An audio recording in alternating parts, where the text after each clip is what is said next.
Tabelalarda Uygurca yasak.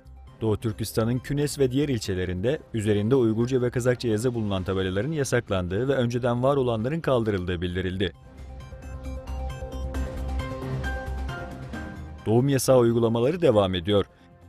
Çin yönetimi 1980'li yıllarda ülke genelinde uygulamaya koyduğu sözde aile planlaması diye adlandırılan doğum yasağı uygulamalarını geçen yıl kaldırmış olduğunu iddia etse de sosyal medya paylaşımları Doğu Türkistan'da kota dışı doğumlarla ilgili çok ağır cezaların hala uygulanmakta olduğu bilgisini veriyor.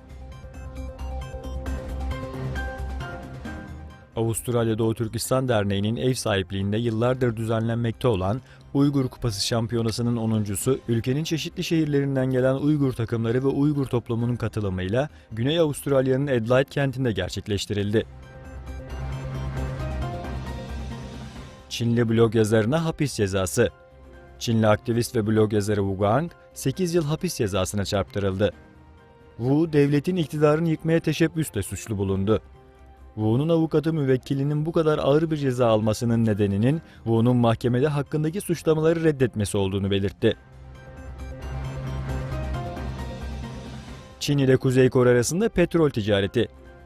Çin ve Kuzey Kore'nin Birleşmiş Milletler'de alınan yaptırım kararlarını delerek petrol ticareti yaptığı iddia edildi.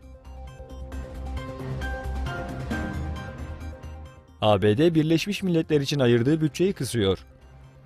ABD'nin Birleşmiş Milletler Daimi Temsilcisi Haley, ülkesinin 2018-2019 yılı mali yılında Birleşmiş Milletler için ayırdığı bütçede $285 milyon kesintiye gideceğini duyurdu.